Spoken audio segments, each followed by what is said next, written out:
Hello, I'm Tara Brabazon. I'm the Dean of Graduate Research at Flinders University, and welcome to Vlog 130, the story of your PhD. Now, this vlog request comes from Laura. Hi Laura, you're a legend. I would never have thought of this topic, and let me tell you why. My first 2 degrees were in history, in fact a very, very conservative and very, very traditional history department. But I did my undergraduate qualifications in history, my first 2 degrees, at the time that oral history, social history, women's history and cultural history started to explode. So the reason why I then did my 2nd degree in cultural studies and my 2nd master's in cultural studies is I needed the theories, the tropes and the methods to understand the popular cultural sources that I was desperate to use in my history. And let's be honest, Bakhtin's carnivalesque and the Annales School's mentalité just didn't cut it. But more of that story later. I'm getting ahead of myself. That's the nature of me with stories. But that's the point. At this particular juncture, history as a discipline was splitting between radical and conservative, theoretical and empirical. So there was a group of people, of which I was one of them, that wanted to do radical, interesting work with profoundly unusual sources. But we didn't have the theories and the tropes to do that. So that's the interdisciplinarity bit of that story.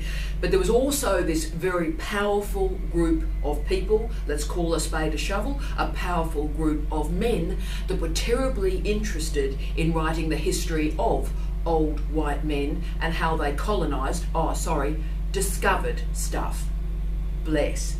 So the way that these men would tell this story was as a chronological narrative. One fact after another, after another, after another, like there was no interpretation or discussion of why that particular fact was chosen or why they were placed in that particular order.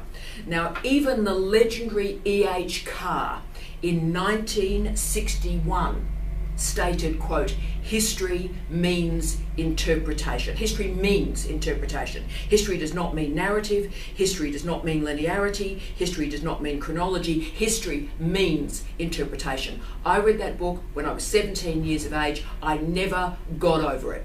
It changed my life. And it meant that I've basically spent my entire life finding bizarre, wonderful, truly outstanding popular cultural sources to tell different histories. And that means I've looked at popular culture, music, film, television, radio, but I've also looked at graffiti and I've looked at the built environment. So that has meant, with that as my source material, I've had to find really interesting theories and methods to do something with it. So as you can see, from my earliest undergraduate days, I was anti-narrative, anti-chronology, and indeed anti-stories, because I wanted analysis. I wanted interpretation. I remain still terribly interested in the why and not hugely interested in the what or the how. So I've based my entire academic career on critiquing narrative, critiquing chronology, and yes, critiquing stories.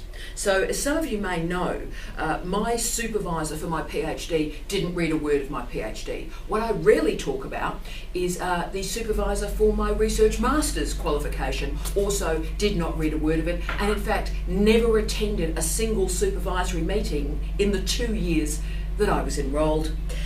But a senior lecturer decided upon himself that a month before I was going to hand in this research master's, that he was going to do me a favour and he was going to read that research master's. Now, after he read that thesis, he said to me, "Tara, you can't submit this, you can't submit this thesis. This thesis will fail." Young woman about to submit a thesis, and an academic, an older man, has said it's going to fail. And the reason he believed it was going to fail is I used evidence that he didn't see as evidence. So I used facts that weren't actually facts from his perspective. Now, my research master's was on the Beatles, and I'd read 350 Beatles fanzines as one of many sources that I've used, but I also used Beatles fanzines. And in particular, I'd read thousands upon thousands of letters written by young women to these fanzines.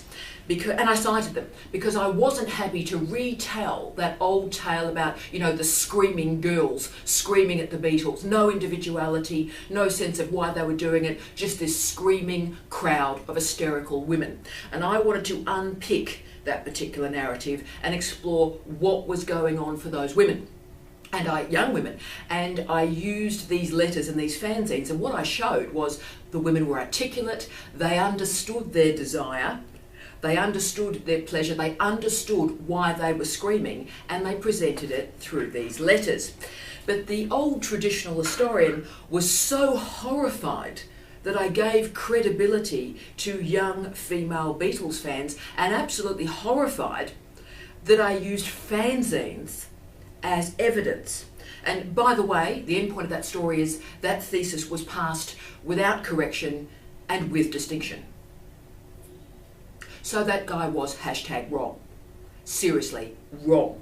Now, the reason I'm telling you this story is I've lived my life arguing against narrative, against chronology, against linearity. So I'm not hugely interested in stories as such. So this made this vlog quite difficult to do.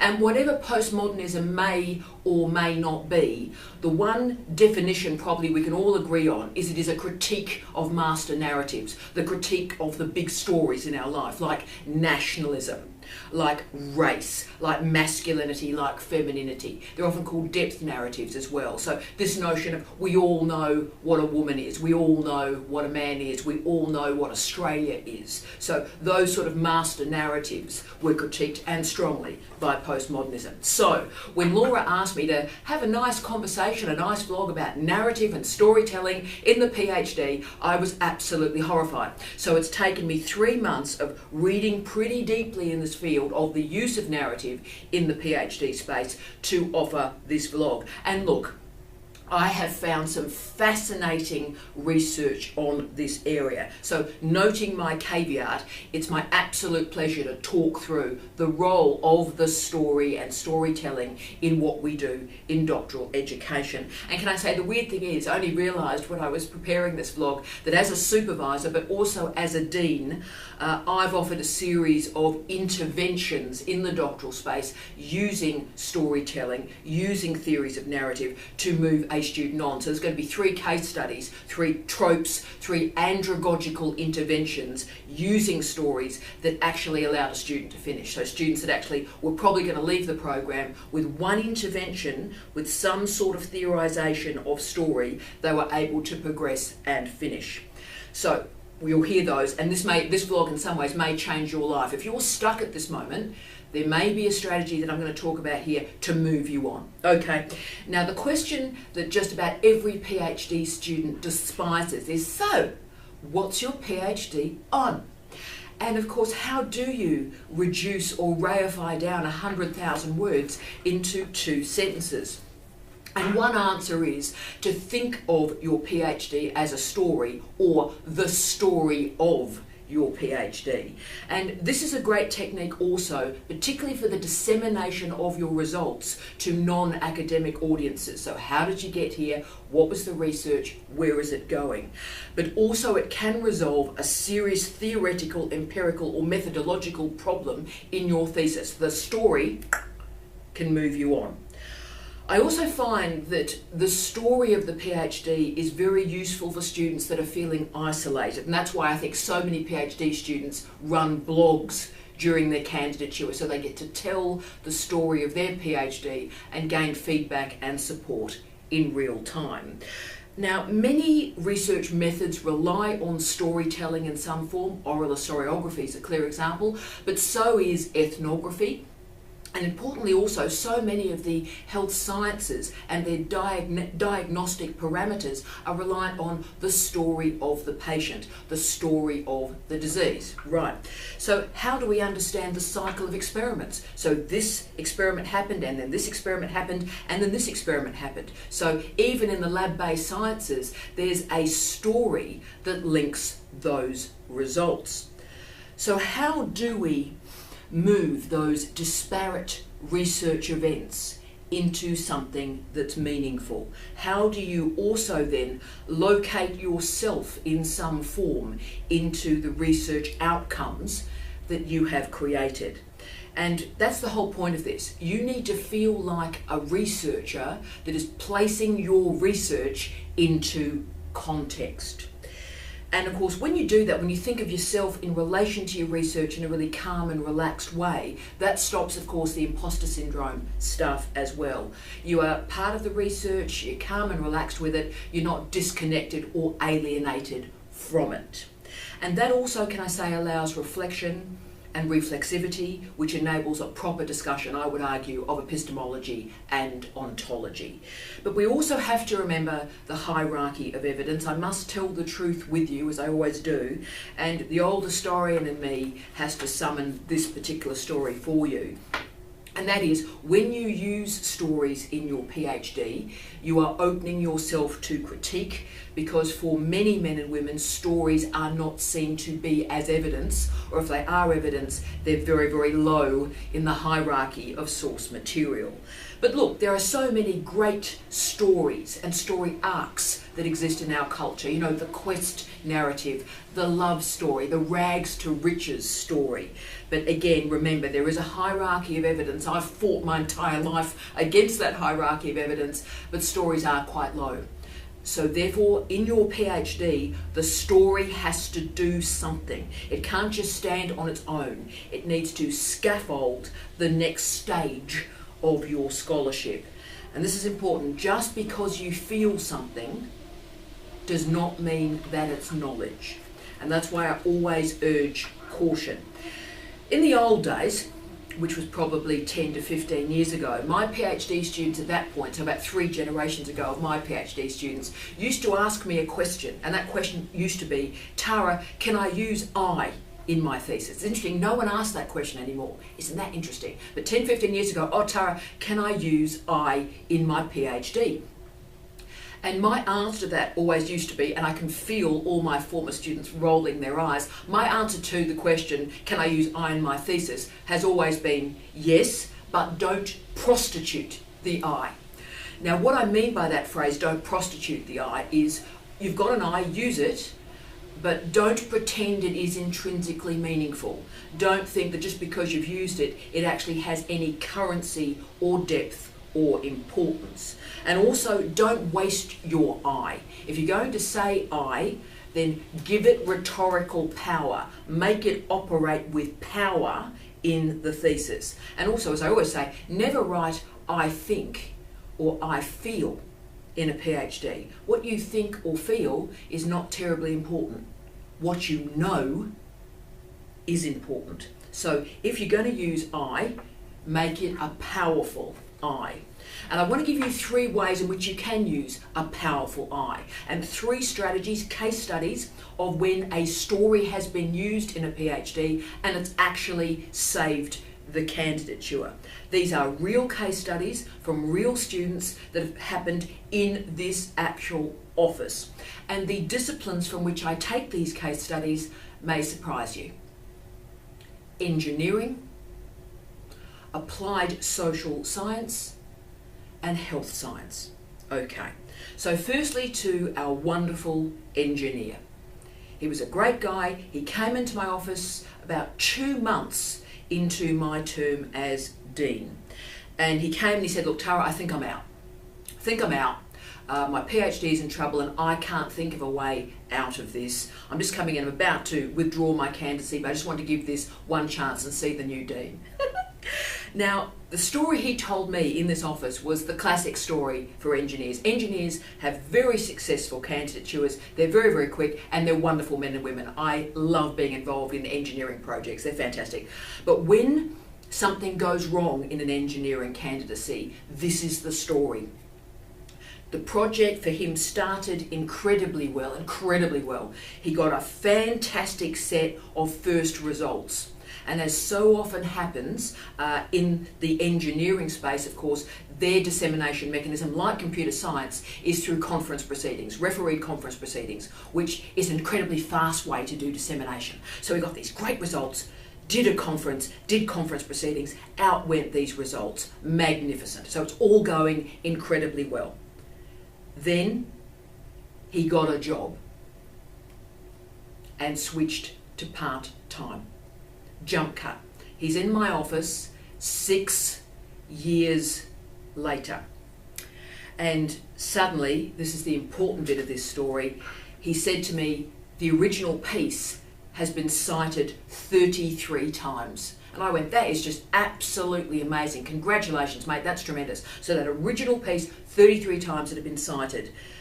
But what had happened was people had cited the research, replicated it, and transcended it. So his original contribution to knowledge was gone. So we had to come up with a plan, and unusually in engineering, I suggested an iterative literature review. So what we did is we drew on this desk a structure of what the thesis would look like. Okay, so there's the original literature review, there's the research methods. Now, here's the key paper. And instead of being the end point of the research, render it the pivot. And then I asked that he did a second literature review, an iterative literature review that worked with the 33 citations of that research, and then write a final, big, explosive, exciting, theoretical chapter about where this research was going. So he told the story of how the research had travelled. Now, this was incredibly risky, particularly risky in engineering. But the option I think we had was either try something innovative or he was out. He was leaving the program. So this remarkable engineer told the story of his research, how he got the job, how his research got gazumped, but then drew together the filaments. He was a brilliant man, drew together the filaments for this remarkable, screaming, big, fabulous final chapter. 5 months after he was sitting in my office, his results for his PhD had come in as an A and a B. So this engineer told the story of his research, solved his problem, passed his thesis. Fantastic. So what we learned from this incredibly unusual situation is results are just results. But if we put a story around those results, then magically that's research.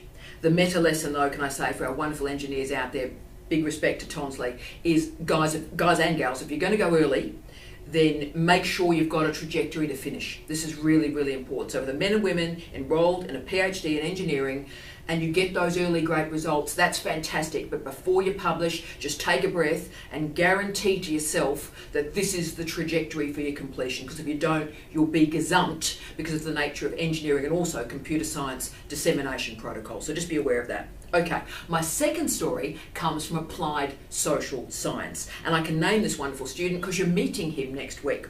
And he's a fantastic guy. Andrew Patterson was researching the South Australian police force. He was a career social worker and had worked with police through a diversity of roles he'd had through a very distinguished career. But fascinatingly, by one particular supervisor, he was told to leave this history, his own personal story, outside of the PhD.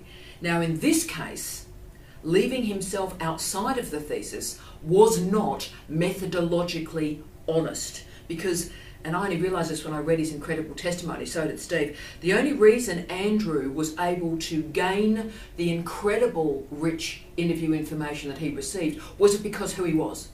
Because, again, social worker, older man, and so therefore the police felt much more comfortable talking with him because they knew his story. And he got results no one else could achieve. So therefore his story had to be there. It was methodologically dishonest to exclude it. And so therefore it actually became his entire introduction. So his story was the first one told that then provided the framework around the other stories, remarkable stories from the police. So that was his professional story, and it was an ethical responsibility as a researcher to tell it. It also added, can I say, incredible depth and power to that thesis. Sometimes, I would argue, particularly in the applied social sciences, parking yourself is not the right thing to do. Okay, final case study comes from one of our allied health professionals in regional South Australia. So she commenced with her conventional clinical project. So here's the control group, here's the test group. And I love this bit of the story. The results were an absolute, unmitigated, complete failure, because the methods that work so well in a city environment with a particular expectation of health literacy, those expectations did not exist in a regional environment. And so it had failed. The research project had failed. And so a whole series of supervisors then walked away and said, right, well, the project's failed, so, it's over. And then we had a little conversation, and she summoned all of a sudden her story, her lifelong commitment and expertise in regional health. And actually her experience and expertise, her story in regional health, helped to explain the results, why the methods had failed. Therefore, her thesis ended up being a remarkable story of failed methods, and those failed methods created revelations about the nature of regional health and the nature of regional health literacy. So this thesis became about inequalities and injustice, and that made the thesis. So it moved from empirical health science to socially progressive health studies. So the story of the researcher enabled that change. And look, I was doing research to try and think about how we frame and understand the story in the PhD space. I looked to the wonderful work of Lynn McAlpine from Oxford University, but one of the truly great and inspirational scholars in doctoral studies. And she stated that, quote, early in her career, she struggled as an educator and a junior researcher to find meaning from undertaking research in a way that seemed to me disconnected from experience, especially given its potential for intrusion with minimum benefit to the lives of research participants. End of quote.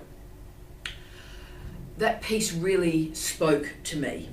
So we as researchers, we're really happy because we've got ethics clearance. We're really happy when we've got ethics clearance to simply take the stories of our participants and leave our stories parked. But we'll take all of those and we'll use them. We deny our own. But actually, our stories give us social context, allow us to understand events in their light and their shade, but also to see the men and the women in our research as active agents rather than just stories that we can compress, that we can push into the argument that we want to make. So therefore, it seems pretty appropriate to finish this vlog with a statement that actually has appeared on every wall of every home office I've had in the last 20 years. And it comes from Douglas Copeland's remarkable book, Generation X. I read it in my 20s and it changed my life, and I read it at least once a year these days, and it's more meaningful in my 40s than it was in the 20s. But there's a line in that book, and it's just, it is the document of my life really, quote, either our lives become stories or there's just no way to get through them. That's why the three of us travelled into the desert to tell each other stories and make our own lives worthwhile tales in the process. End of quote. So these research stories allow us to understand, to mobilise, to transform, to change. but they also allow us to own who we are and to carefully and delicately understand the stories of others. I wish you love, light and peace. Tea out.